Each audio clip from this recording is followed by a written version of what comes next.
नमस्कार मित्रों, स्वागत है हमारे YouTube चैनल में। आप सभी लोगों का कैसे हैं मित्रों? नवरात्रि का पर्व चालू है। ऐसे में हमारी माताएं बहनें 9 दिन का व्रत रखती हैं, उपवास रखती हैं। उसके पश्चात कन्याओं को आमंत्रित करके उनको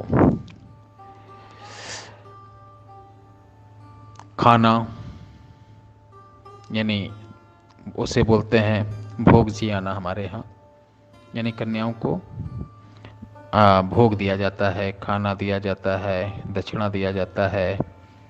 लेकिन ये सब हम लोग बुलाते तो हैं, कन्याओं को निमंत्रण देते हैं, न्योता दिया जाता है। लेकिन किस प्रकार देना चाहिए? आप उनको सबसे पहले कि कन्या जो हो 2 वर्ष से 10 वर्ष के अंदर की हो, ठीक है। जब आपके यहाँ कन्या आए, सबसे पहले उनका पाँव धुलें, दूध मिले पानी से। उसके बाद उनके पाँव पे अक्षत, चावल के अक्षत छिड़कें, फूल छिड़कें, उनको आदर सहित बैठाएं और उनसे प्रसन्नचित होकर वार्ता करें, मुस्कुराती रहें वो। उसी के साथ उनको जो आप हलवा पूड़ी सब्जी वगैरह जो भी खिलाना चाहें खिलाएं, फल फ्रूट। फिर दान दक्षिणा उनको दें, साथ ही पैर छूकर आशीर्वाद लें, साथ सम्मान विदा करें। लेकिन आज हम बात करेंगे, अगर आप विशेष किसी चीज़ से परेशान हैं, जैसे आप दरिद्रता से परेशान हैं, तो आप 2 वर्ष की कन्या को आप अपने घर में आमंत्रित करें और पीले आसन पे बैठा के, कोई भी हो किसी चीज़ के पीले आसन पे बैठा के उनको जो भी खा सकती हैं, मुंह पे जूठा नहीं, 2 वर्ष की आयु की बच्ची क्या खाएगी, लेकिन फिर भी उनको जो आप खीर हलवा जो भी खिला सकते हैं, थोड़ा बहुत खिला के उनको आदर सहित और दक्षिणा वगैरह दे के उनको विदा करें। निश्चित मानिए इससे आपकी दरिद्रता दूर होना चालू हो जाएगी महामाई की कृपा से। एक बात और, अगर आप 3 वर्ष की कन्या, उसे त्रिमूर्ति माना जाता है, ठीक है, और 2 वर्ष की कन्या को कन्याकुमारी माना जाता है। तो 3 वर्ष की कन्या अर्थात त्रिमूर्ति मानी गई है। त्रिमूर्ति के पूजन से, इनको बुला के भोग देने से, दान दक्षिणा देने से, सम्मान करने से आपके घर में पूरा परिवार का कल्याण होता है और खुश रहते हैं वर्ष भर। 4 वर्ष की कन्या को कल्याणी के नाम से संबोधित किया जाता है। कल्याणी की पूजा करने से, उपरोक्त विधि से घर में सुख समृद्धि की प्राप्ति होती है और यश आपका चारों ओर होता है। 5 वर्ष की कन्या को रोहिणी कही जाती है, यानी 5 वर्ष की कन्या रोहिणी कही जाती है। रोहिणी के पूजन से व्यक्ति रोग मुक्त हो जाता है। यानी आपके यहाँ अगर कोई वर्षों से इलाज कराते कराते थक गया है, तो आप उपरोक्त विधि से, यानी आप कन्या को उसको आमंत्रित करें, भोजन दें, दक्षिणा दें और उपरोक्त विधि से आप उसको विदाई करें, ठीक है। फिर आप देखना, ससम्मान विदा करना चाहिए। फिर देखना आपके यहाँ रोग जो रहेगा वो रोग मुक्त परिवार रहेगा। 6 वर्ष की कन्या को कालिका बोला गया है। 6 वर्ष की कन्या को कालिका अर्थात कालिका की अर्चना करने से विद्या विजय राजयोग की प्राप्ति होती है।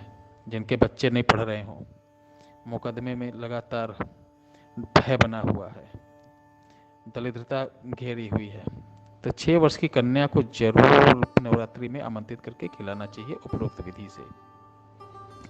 7 वर्ष की कन्या को चंडिका के समान माना गया है। 7 वर्ष की कन्या को चंडिका के समान माना गया है। चंडिका का रूप आप लोग जानते ही कैसा होता है और उनका स्वभाव कैसा होता है।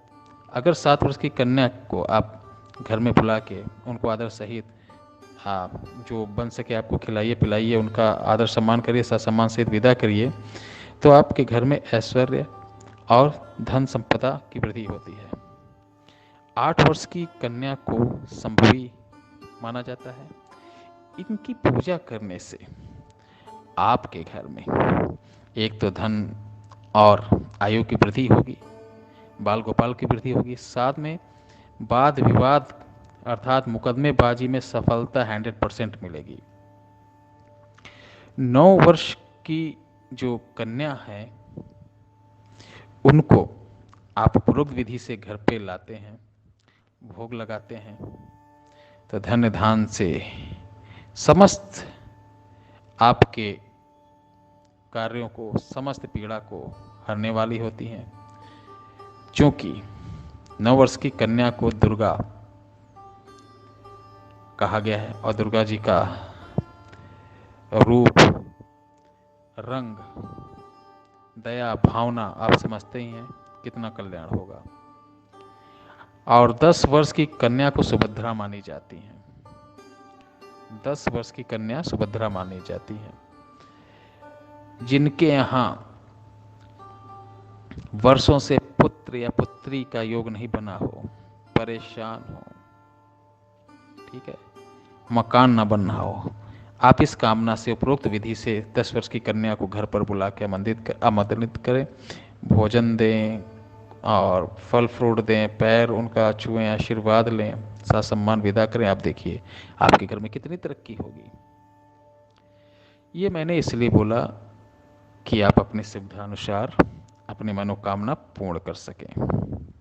मित्रों, अगर अभी तक आपने मेरे चैनल को सब्सक्राइब नहीं किया तो सब्सक्राइब कर लें।